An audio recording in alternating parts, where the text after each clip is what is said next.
Bonjour mes amis, vous allez bien? Que Dieu vous bénisse tous au nom du Seigneur Jésus-Christ.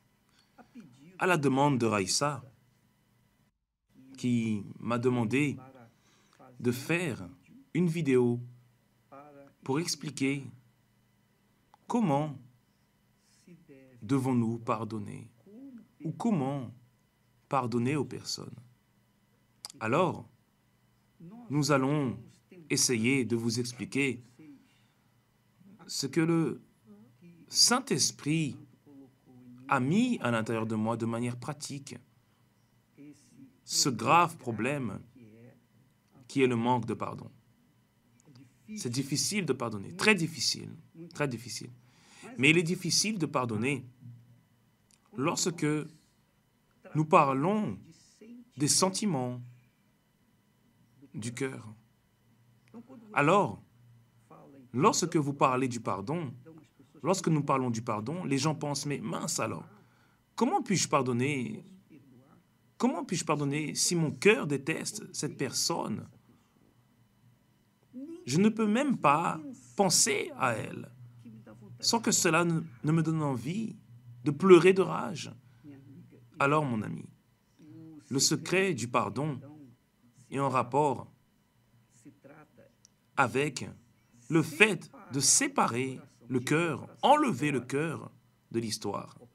Car avec le cœur, c'est impossible de pardonner. Seulement lorsque Dieu donne un nouveau cœur. Là, nous avons les conditions de pardonner. Mais cela, il ne le fait lorsque nous recevons le Saint-Esprit. Mais lorsque vous voulez pardonner, vous avez le désir de pardonner, vous devez vous séparer du sentiment de votre cœur. Le cœur est trompeur. Le cœur est l'ennemi de l'être humain. Alors, évêque, comment puis-je pardonner en mettant mon cœur de côté?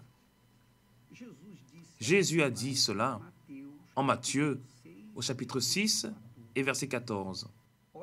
Regardez, il a dit, « Si vous pardonnez aux hommes leurs offenses, votre Père céleste vous pardonnera aussi. » C'est-à-dire que si nous pardonnons les personnes, nous obtiendrons le pardon du Père céleste. Et si nous ne pardonnons pas, nous ne trouvons pas non plus le pardon du Père céleste. Et voyez que ne pas avoir le pardon du Père céleste veut dire le suivant. C'est l'étang de feu et de soufre pour toute l'éternité. Il n'y a pas de salut. Mais il y a comment pardonner. Lorsque Jésus nous demande, il ne nous demande pas de faire une chose que nous ne pouvons pas faire. Il n'est pas fou. Ce qu'il demande, ce qu'il exige, ce qu'il ordonne, c'est parce que nous pouvons pardonner. Comment cela, évêque? Nous allons mettre les choses dans des assiettes propres. Très bien. Je vais citer ma personne comme exemple. Par exemple, dans les persécutions, les injustices, les calomnies que j'ai reçues dans les années 90, à partir des années 90, j'étais en train de m'incliner à garder de la rancune, de la rancœur, de la haine contre des personnes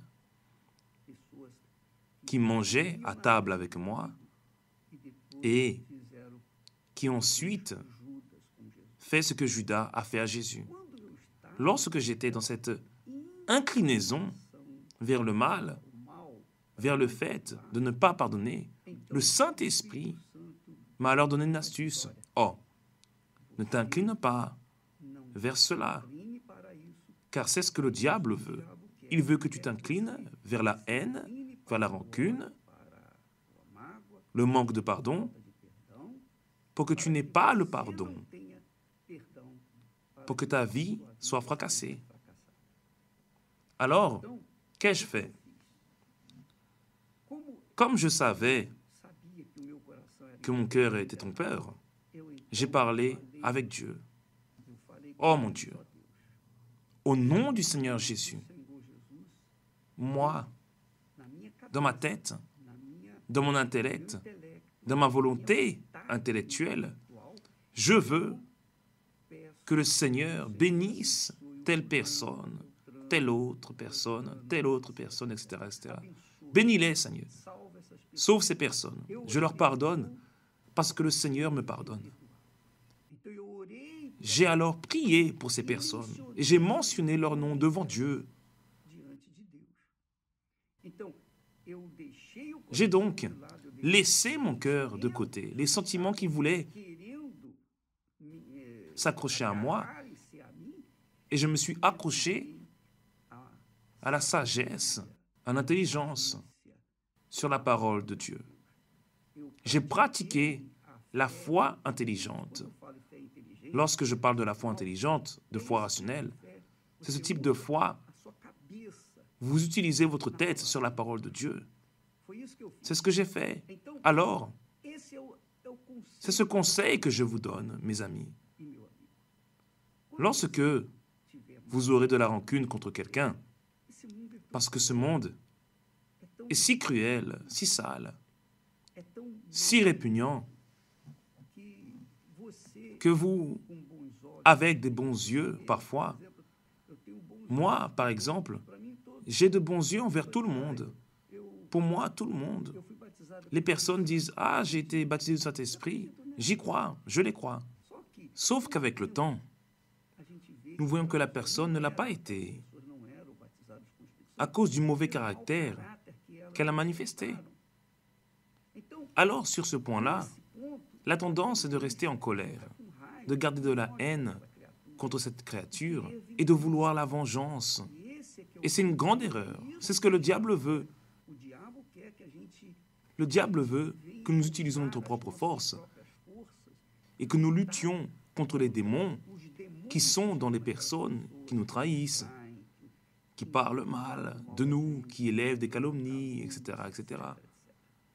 Mais lorsque la tête est sur la parole de Dieu, principalement sur la parole que Jésus enseigne, sur le pardon, alors nous avons le courage de pratiquer et nous sommes libres de ce sentiment de haine, de vengeance, de rancune, etc., etc. Alors, mon ami, si vous voulez tirer profit de votre foi, la première chose que vous devez faire, c'est pardonner ceux qui vous ont offensé. Je sais qu'en ce moment, beaucoup de personnes sont en train de dire « J'ai été abusé lorsque j'étais enfant et j'ai gardé de la rancune contre cette créature, car elle a détruit mon enfance, elle a détruit mon innocence. Elle a volé mon innocence. Et comment vais-je lui pardonner? Je sais que c'est difficile. Cela doit être quelque chose d'extrêmement difficile. Mais vous êtes intelligent. Alors utilisez votre intelligence pour appliquer votre foi sur la parole de Dieu et obéir à Jésus.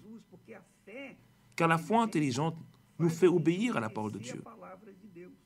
Lorsque vous obéissez à la parole de Dieu, vous êtes en train d'agir la foi.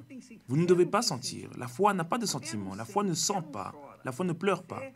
La foi exécute la volonté de Dieu. La foi obéit à la parole de Dieu.